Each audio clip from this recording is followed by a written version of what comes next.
Good evening, Dolphins fans. Welcome to another episode here of On the FinSide with Kat and Paul. Follow us on Facebook, Twitter, all of our social media outlets, as well as finfanatic.com. And we are also the exclusive content for the Dolphins for the FanSided network as well. I'm Brian Cat NFL on Twitter. Paul is fanatic_pick. We are 22 days away from the NFL draft, and we are making our way through the different positions here through a Dolphins lens. And so we're going to take a look here at again, just like the quarterbacks, not a huge need for the Dolphins, but the interior defensive line class, which, it's a kind of a good year not to need a defensive tackle. It's not a great group, but it's a position that the Dolphins have put a lot of interest in here so far. I mean, you look at the depth chart, guys that can play defensive tackle or D-end in a 3-4 scheme. Christian Wilkins, Raekwon Davis, Zach Sealer. They signed Adam Butler from New England, and they bring back John Jenkins, who was in Chicago last year after a really good season here in 2019. So, Paul, a lot of bodies at defensive tackle in that room right now. Maybe there will be room for one more, maybe not. It would have to be a small defensive tackle to fit into that room. They're getting pretty close to moving to the auditorium that we've been in a few times down there, because it's a lot of beef on that side of the ball right now. There's no way everyone they have right now is going to make the roster for the final cut, and so I don't see Miami going heavy at the, no pun intended, at the defensive tackle position on day one or day two. But if the right value were to slide on day three and they think it's somebody that could come in and make an impact, and maybe they flip one of these guys that they have, that's where I see Miami looking at the defensive tackle spot. Maybe, but it's a very loose maybe. Yeah, it sure is. I mean, again, a position that is very important in this type of defense, but a lot of bodies in there right now. But before we get to that, let's take a little stroll down memory lane here. We've been watching the draft for a long time. We've been following it. We've been talking about it on the show for a few years. Here's my question to you, Paul. What is the most shocked you ever were on draft day by a non-Miami Dolphins pick? That's actually a pretty easy one. And I'm going to go back to 2005 to the human bowling ball out of Ohio State that he was. I remember watching him the year before he was supposedly going to be eligible, and I'm like, this kid's game does not translate to the NFL level. It's stuff that works in college that's not going to fly when he hits the NFL. And then he was out of football for 2 years and comes into the draft, and Mike Shanahan, who had Terrell Davis, Olandis Gary, Mike Anderson, Reuben Drons, he had those previously, like all these great running backs, had a really full running back room already though, including, I think they had signed Ron Dane about 3, 4, 5 weeks before the draft when free agency kicked off. And then he drafts Maurice Clarett at the top of the third. Like, yeah. He was not great at football, at least as far as NFL game translation goes. And, you would think Shanahan was a guy that could identify running backs, given all the guys I mentioned already. And then he's out of football for 2 years and got even fatter. And Shanahan's like, I can make this work. We'll just run the wheels off the fat guy. So, I just saw that and was utterly shocked, especially for, a running back guy like him to go with such a waste of a pick in the third round. If memory serves me correctly, he was drafted in 2005, and then he was arrested for armed robbery the next year. I believe so. And in the pre-draft, as annoying as it was that he tried to sue the NCAA to let him into the NFL, because as a freshman, which he wasn't going to be a top 5 pick anyway, despite what he thought. He ran like a 4.8 40 And then he basically told all the people timing him that they were wrong and then quit. like, He should have been arrested for armed robbery the year that Shanahan drafted him when he got a contract. Yeah. To his credit, though, I will say that I believe over the last several years, I did read something that he's kind of turned his life around. So good for him. I mean, it's not a high bar to reach considering where he was, but yeah, I do remember that too. I remember being disgusted. I wanted him to go undrafted. He went as like the last pick of the third day. And mine it was the 2010 draft. Okay. And the Jaguars were picking in the first round. And with the 10th pick, they took defensive tackle Tyson Alualu. I could not believe it was the first time that I had somebody going 10th overall that I didn't think was going to go in the first 2 rounds of the draft. He's actually made a good career for himself. He was okay with the Jaguars, went to the Steelers, then was supposedly rumored to sign with the Jaguars, instead passed that up and went back to the Steelers here. So screwed him twice as far as production's concerned. But anyway, no, good trip down memory lane there. Tyson Alualu.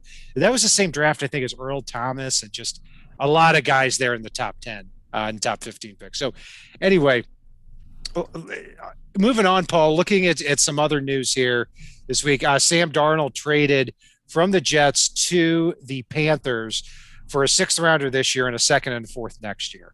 Obviously, that really does, you would think, cement him being, are the Jets taking a quarterback there at number 2 overall.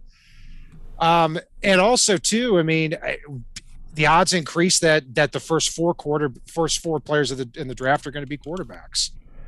Yeah, I think the odds increased a little bit, and then I know we're going to touch on it, but one of the things I want to say I said it 2 weeks ago that's suddenly starting to make the rounds is the possibility of Atlanta trading out of the number 4 spot to even more so make sure that it's a top 4 quarterback run at the top of the draft. So good for Sam Darnold. I'm excited to see what he can do behind an offensive line outside of the division. I'd much rather see him increase his career elsewhere because I think he's going to actually do decent with the Panthers.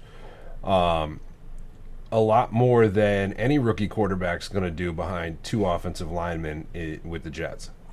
Well, I'll tell you, they better draft Penei Sewell at number 8 then, because at left tackle they've got Greg Little there, and he's terrible. And the rest of the line, besides Moton at right tackle, isn't much better. So he needs an offensive line for him. I hope he does well. I'm glad that he gets to go somewhere where he can, he doesn't have to take a terrible organization kicking and screaming to a championship. So we can finally say best of luck to you, Sam Darnold. And on the second part, you're exactly right. I left out that other part. Adam Schefter reported that the Falcons are very interested in trading the number 4 pick and have gotten a lot of calls. I got to be honest with you. If the Falcons are not taking a quarterback, yeah, maybe they could take Kyle Pitts, but I don't think they will. I think they will either take a quarterback for themselves at 4, or I don't see a way it doesn't get done where they don't trade out of that pick. Yeah, and here's the interesting thing for you. I mean, for Miami to move up 2 spots may not be too expensive. If they're really gung-ho on Pitts or on Sewell or on anybody, they may be able to move up and still have a little more than they had when they had the 3rd pick as a possibility. Like, given the fact that Carolina went ahead and got Sam Darnold and appears to be out of the quarterback market. So even if Cincy takes Penei Sewell, I wouldn't be shocked if they were to take a Rashawn Slater or somebody like that.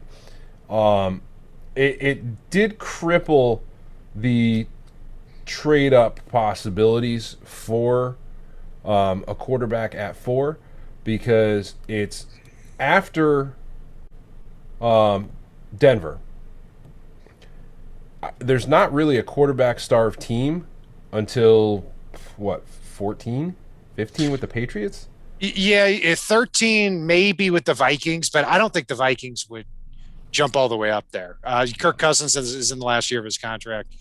Patriots, yeah, maybe. And then you've got the Bears and the Washington football team at 19 and 20. Those are the quarterback-starved teams right there. But, I think it did certainly – I think the pick to have there as number 4 with the Falcons. And if that happens, quarterbacks go 1, 2, 3, and 4. You've got to still think the Bengals are taking either Penei Sewell or Jamar Chase, which means Kyle Pitts very comfortably falls to that number 6 spot. And I know who you would still take there at number 6, and that would be my choice if I've accepted the Dolphins are not going to take Penei Sewell. Yeah, for me, it's, I've changed that piece of paper given the things that I've heard behind closed doors about Micah Parsons and what I think Kyle Pitts could do to this offense. It's Kyle Pitts no matter what for me right now. Wherever you can get him in that top 10. Now, if Miami were to come out of this draft somehow, even if they have to trade up from 18 with Kyle Pitts and Micah Parsons, I'm going to be so ridiculously ecstatic, and this draft is going to be a success for me no matter what happens from there. Everything else are the ice cream toppings. We already got the ice cream at that point in time.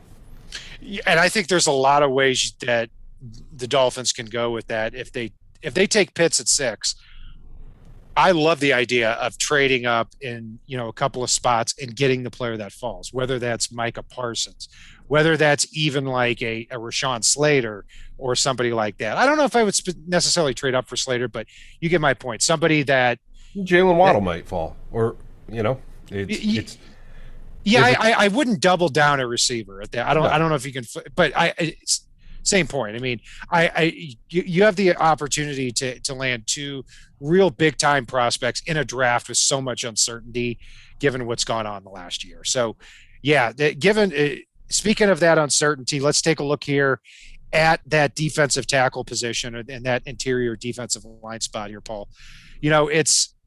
Like I said at the top here, it's a pretty good year to not need a lot of interior defensive line help, because I like a couple of guys here, and then after that, there's not a whole heck of a lot separating the rest of the class. So number 1 for me by a very wide margin, and somebody that I actually had on my top 18 board is Alabama defensive tackle Christian Barmore.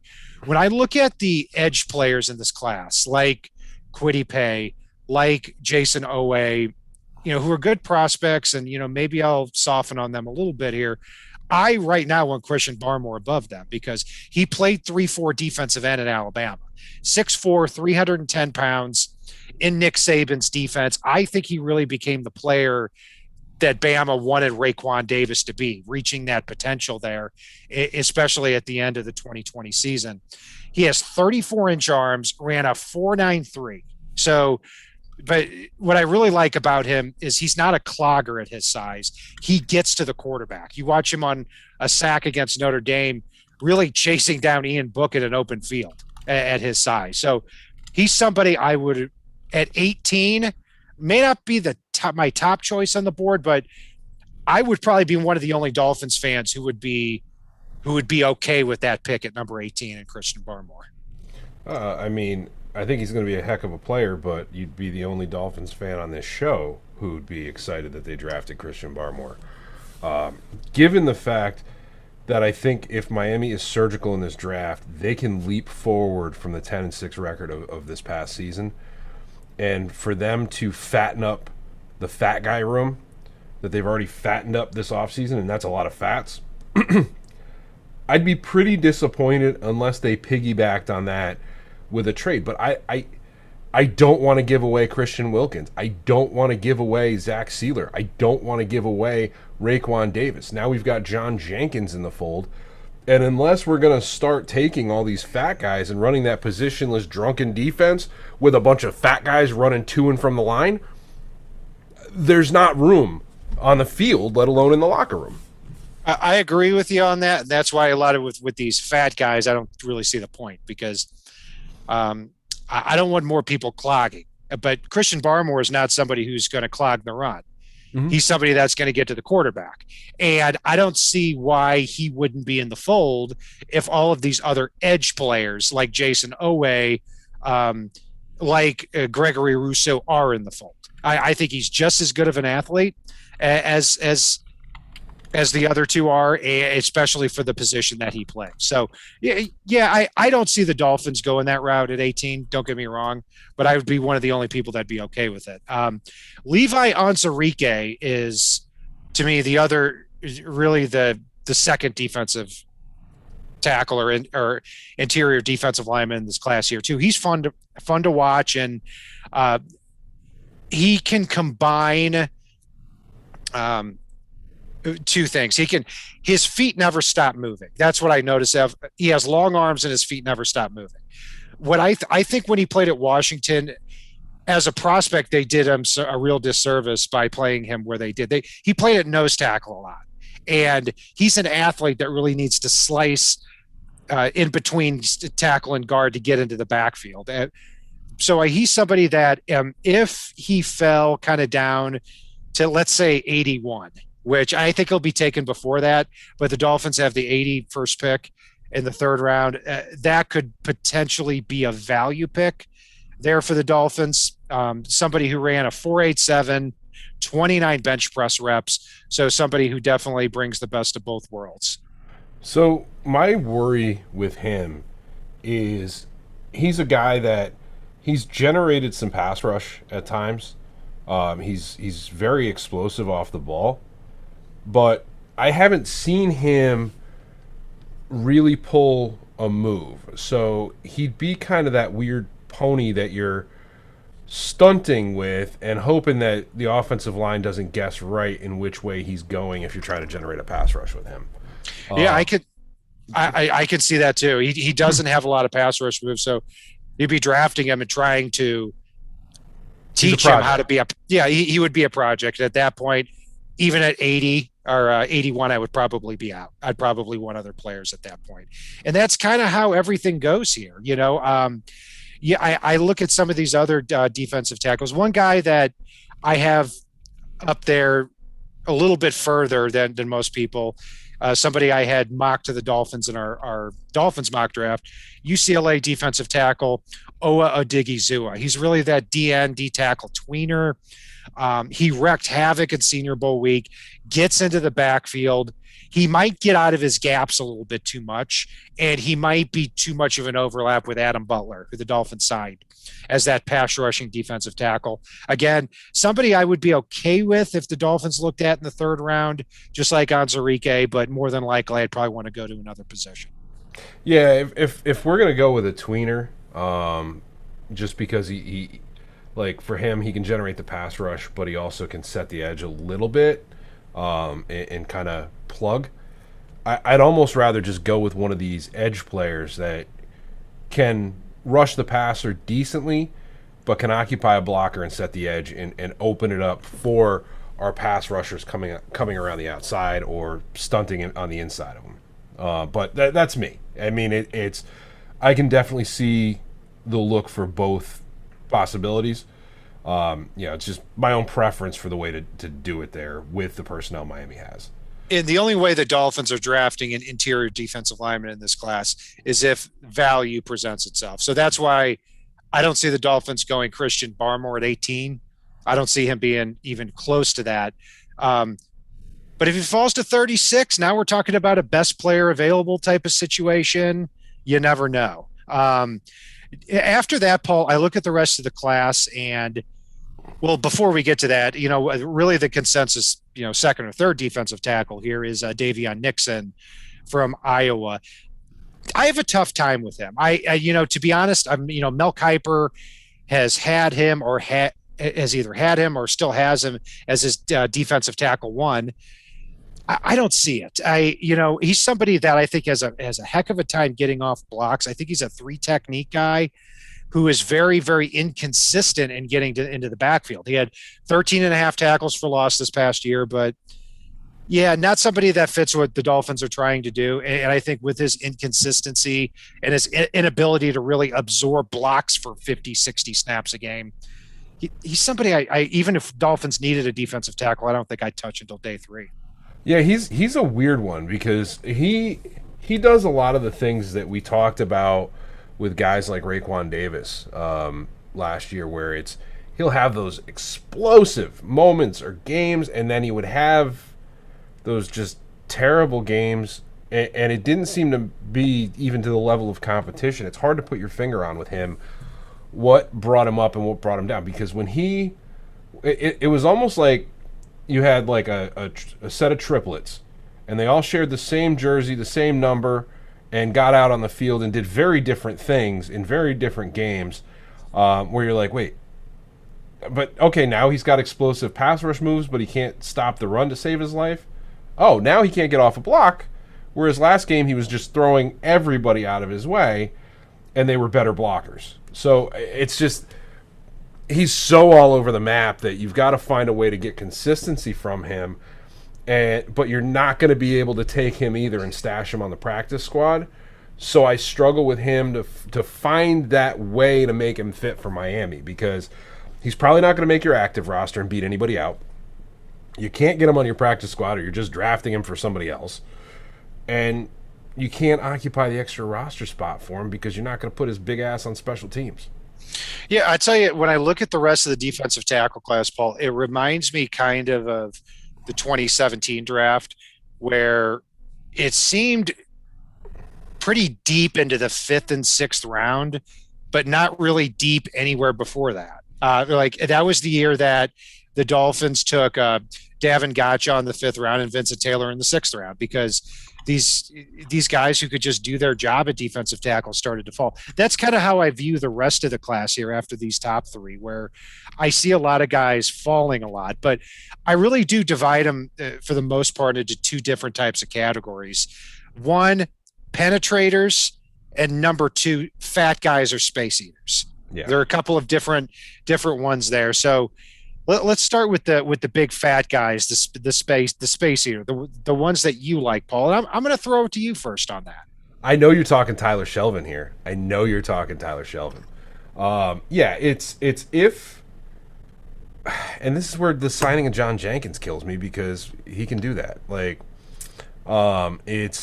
But Tyler Shelvin's one that up until they signed John Jenkins, I was taking in a lot of mock drafts, because he's not going to generate that huge pass rush up the middle, but he's just going to throw bodies out of his way and leave 2 piles. So you basically got to try to run through them in an Oklahoma drill.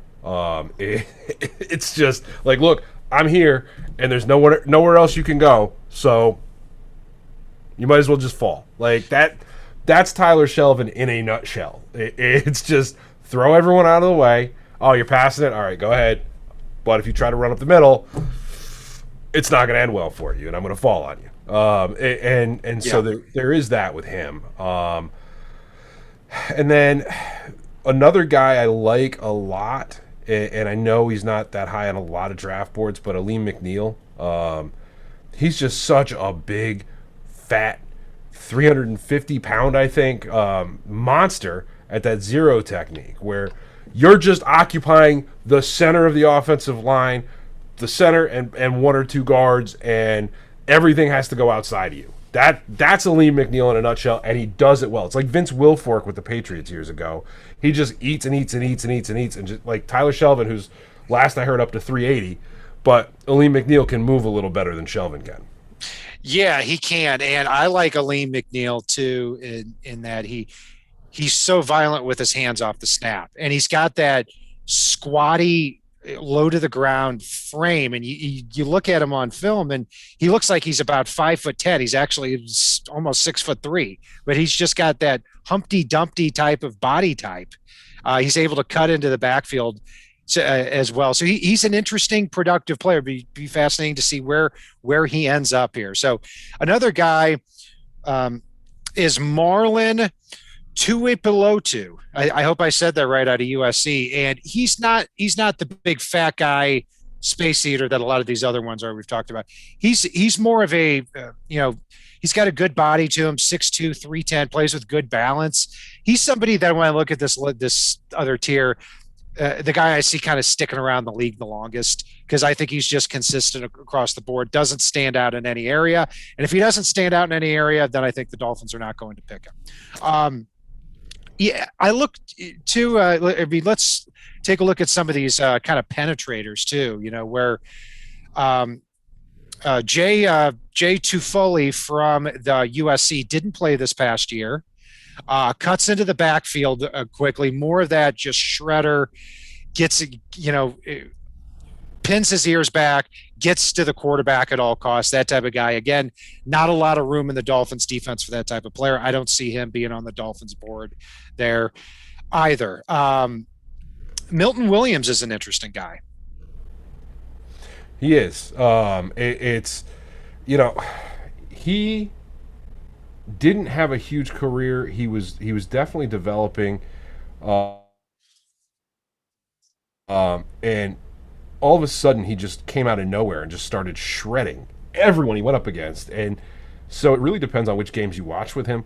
If you watch early on, you're gonna be like, "Meh, not that guy." And you watch a little bit at the beginning of last year, you're like, "Oh, well, all right, yeah, I see a little something." And then if you watch his last few games, all of a sudden it's like the light came on. He developed his athleticism. He stopped thinking. The game slowed down, and he just started destroying teams. So he's one that I definitely like. I mean, he's got to put on some weight though. He's got to get in the workout room and get a little bit stronger. And if he does that, so he's a guy I think you could grab and stash in your practice squad. Yeah, I think with his workout numbers, he just blew the roof off of it to the point where he's going to go a little bit higher. I think he was a late round guy heading into this process, and now probably late day 2, early day 3. His workout numbers are just insane. 6'3", 284 pounds. He ran a 4.62 40, 34 bench reps, 39 and a half vertical leap, 6.87 cone drill, 4.25 short shuttle. The other part of it is I watched him in a couple of games, and one game specifically against Grambling. He was playing it. I swear I saw 7 times this guy was on the ground. I mean, he was absolutely getting steamrolled. But there were like 3 or 4 other plays that were like, whoa, because he would slice the guard and get into the backfield so much faster than all the other defensive tackles. So yeah, he's one of the more interesting guys. He shot up from like the 15th defensive tackle in this draft up to like the 4th or the 5th. Yeah, I mean it's tough because most of his tape doesn't match up in any way with those numbers, but his last few games do. Another one that I really like is Tommy Tagai out of Ohio State. I know I'm probably saying that wrong. And by the way, before I move on, Jersey, you are the man, dude. Thank you very much. So Tommy Tagai, it's what he does in a lot of games does not always show up on tape, but when he really turns it on, he just shreds teams. I know he shredded Clemson. I know he had some COVID issues.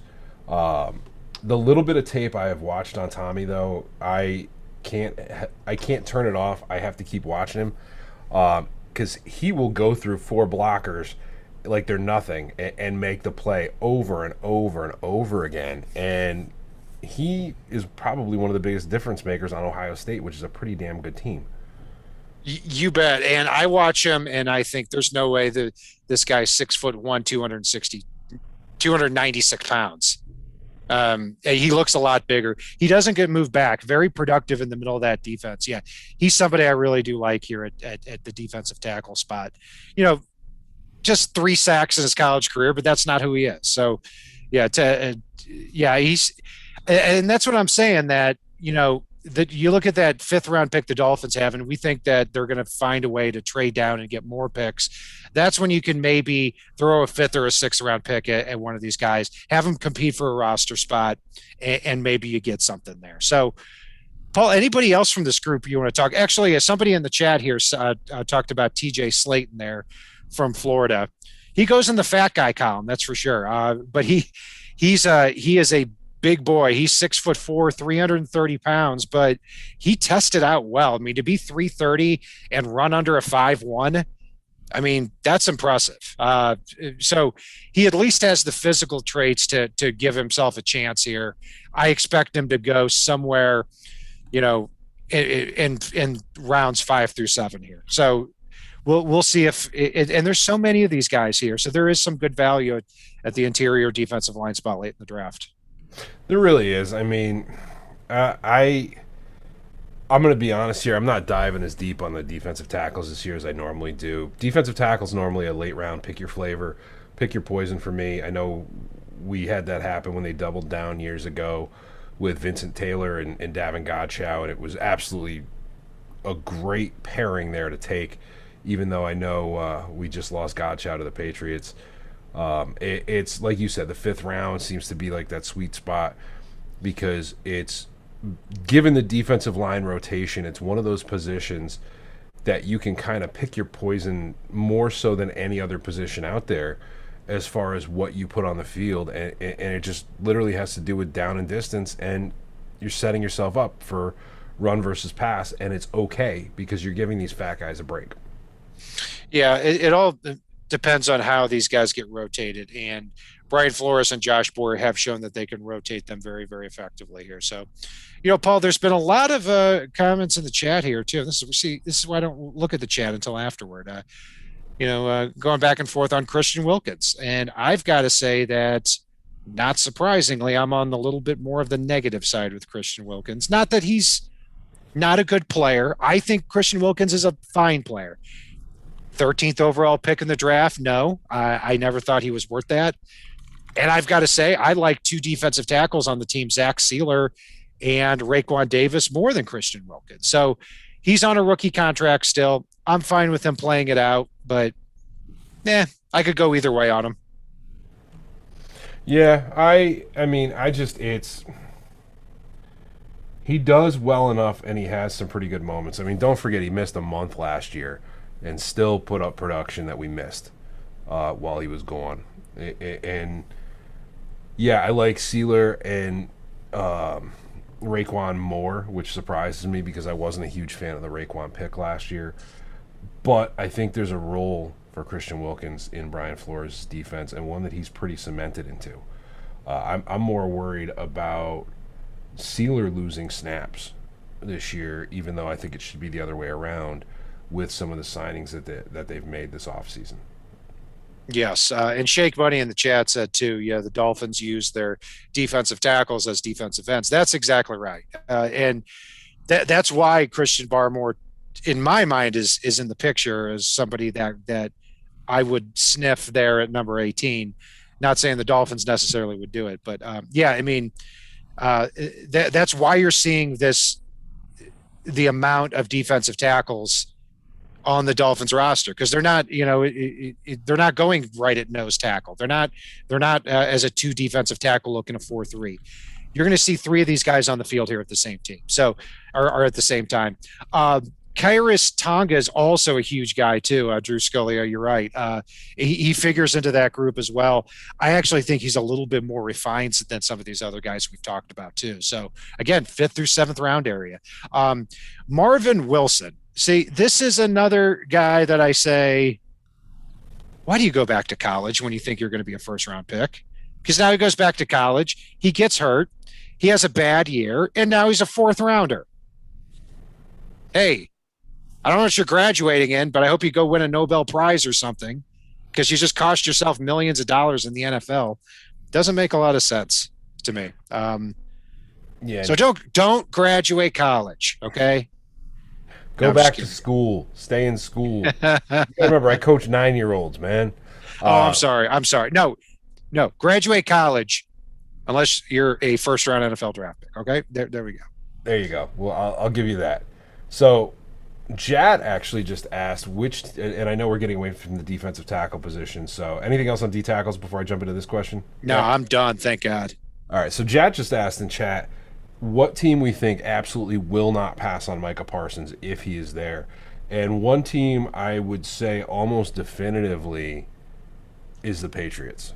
I think Bill Belichick likes taking those guys that may have some character issues and getting them to buy into the Patriot way. And I don't want to face Micah Parsons twice a year for the next 10 years. I'll say it right there. I don't think you'll have to, because he has the versatility, obviously, that Bill Belichick would like. But linebackers, just like in our defense here, the Dolphins have taken the Patriots defense and brought it to Miami in a lot of ways. You have to be really seasoned, and you have to be really aware and really intelligent to play linebacker in this defense. And that's why that's the primary reason I don't think the Dolphins or the Patriots are going to take Micah Parsons. I think he's got to go to somewhere that's just going to let him pin his ears back and get to the quarterback and then develop his game from there. So it's given the potential character issues, it's hard to say no team will pass him. He could free fall in this draft. Down to 18 and past 18 possibly. So I don't have a specific team in mind.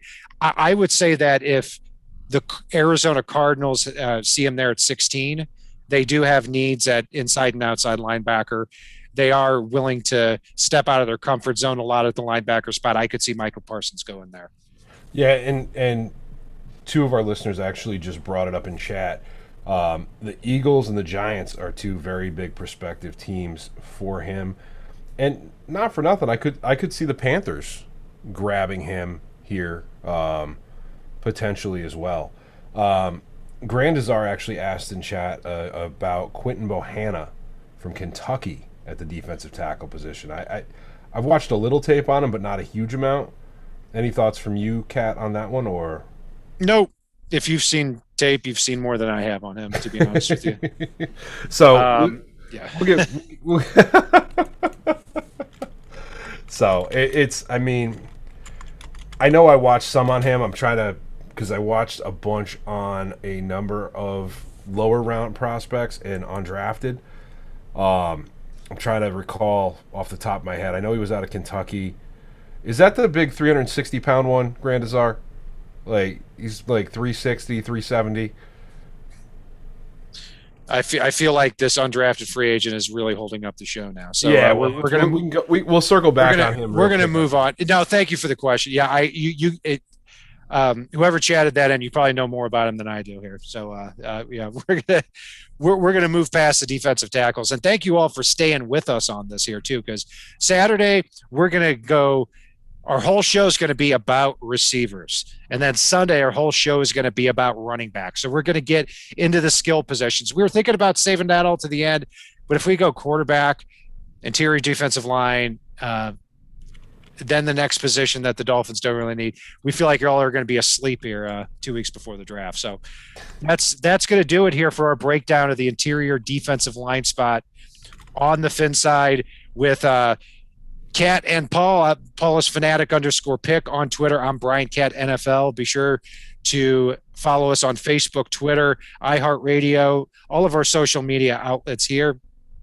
And we're also the official provider here of the FanSided Network, as well as FinFanatic.com. If it's not on the right side and it's not on the left side, it is on the FinSide.